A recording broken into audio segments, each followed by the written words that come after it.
I do think that increase of the use of computational tools in the universities are going to better prepare the students.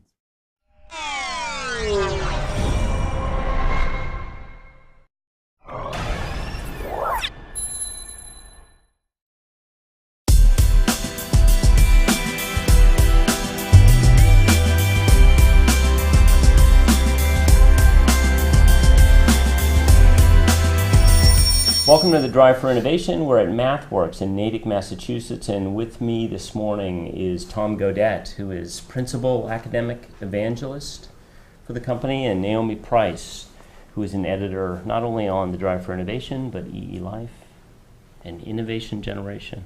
And we're going to talk about what you guys are doing vis-a-vis the academic community, what kinds of skill sets you're seeing coming out of the schools, what kinds of innovative programs you're doing. But first, that's a kind of a lofty title, so tell us what that actually means. What that actually means, thank you. So, Principal Academic Evangelist, really, in the US you'll see a lot more people getting a title of an evangelist.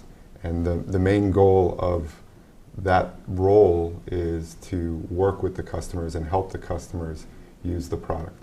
And so my role here at the Mathworks is I run a team of engineers who work with professors in academia to help them really innovate and work with their courses to help the students really use products that are industrial grade and get access to those products and really build up their skill set across their 4 years of college to get using those products so that when they graduate they have kind of the tools necessary for industry.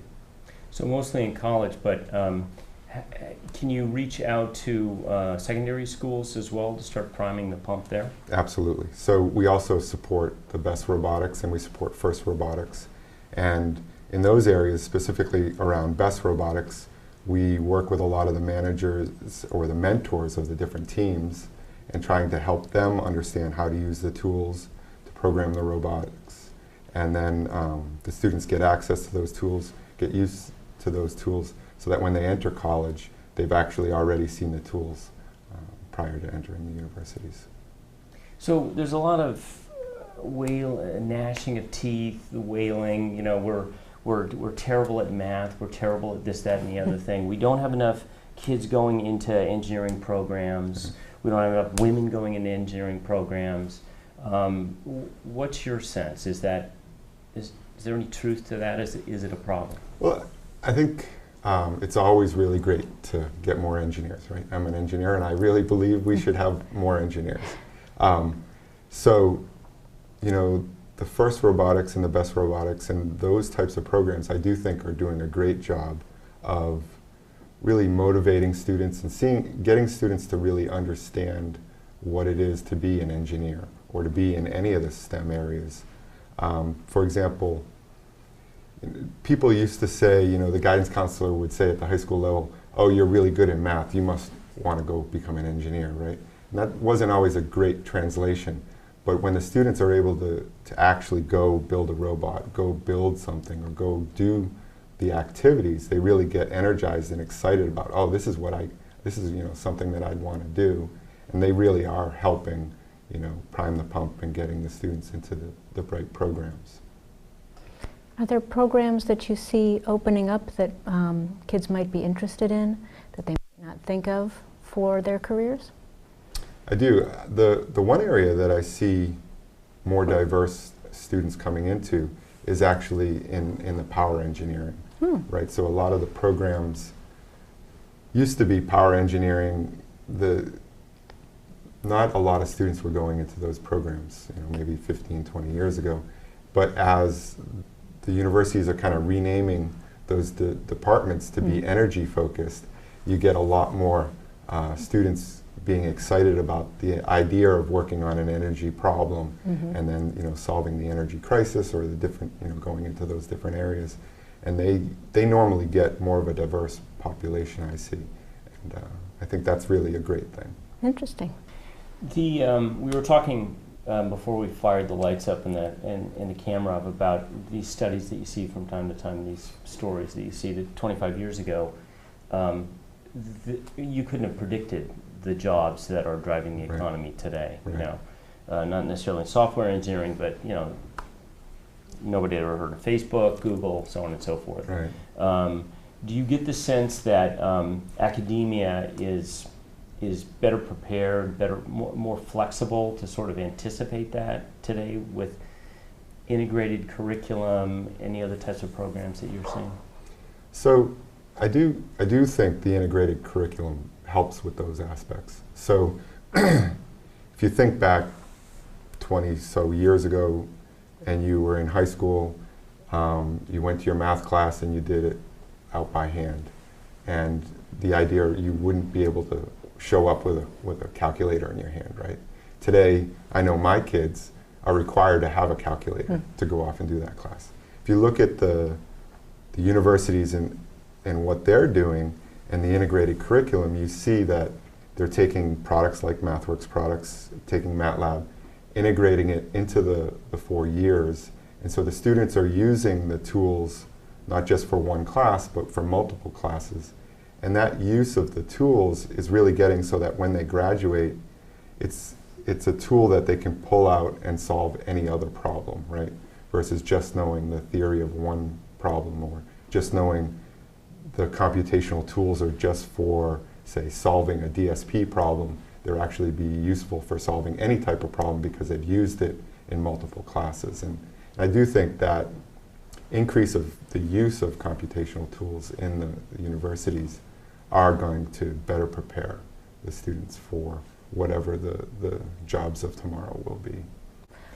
What Mathworks tools are students using? I mean, if they see that a tool is required for their course, was that something that Mathworks might have developed?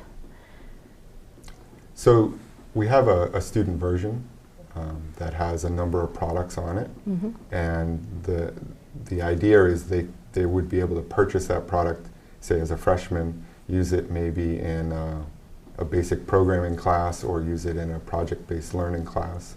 But that same product would be useful in all the way through their whole university career, all the way up to where they want to do their capstone project and maybe solve the problems in there. So it grows with them. So it grows with them. And it's actually the same product we ship to the professionals. It's not really limited in very much ways. And so the students really are using what they would use when they get out in the industry. It'll look and feel the same. It'll look exactly the same, it'll feel exactly the same, and they may be actually surprised at the range of tools that were available as a student when they go out to industry and go, oh, those were separate? Because we do offer, there are 8 products that go with the student version. Great. So you're an engineer. What inspired you to be an engineer? That's the first of a 2-part question. Oh, that's a great question. So, I guess what inspired me to be an engineer? My first computer was a Texas Instruments computer, and I learned how to program that. And I played with it and got really good at it. And then I went into high school, and it was really probably one teacher at that high school who said, "You're really good at programming, but what about this electronics stuff?" And he really inspired me to learn electronics, and then I went into electrical engineering. And so it was probably that one teacher who said, you know, you're good at programming, but there's this other stuff too, that inspired me to be an engineer. So the second part is you have an opportunity to talk to our audience at Innovation Generation, and there's kids out there that are trying to figure out what their career is going to be, what their high school, what their college path is going to be. What's your advice to them to get them to funnel their energies into engineering? So my advice is to look at what you're really passionate about and think about those things. And if you find you're really passionate about computers, you're really passionate about your cell phone or your texting, think about what you could do to make the next generation of, you know, there wasn't texting when I was born. What's going to be when you're an engineer, and what could you create that would change the world? Tom Gaudette, Principal Academic Evangelist with Mathworks. Thank you. Thank you very much. Thank you.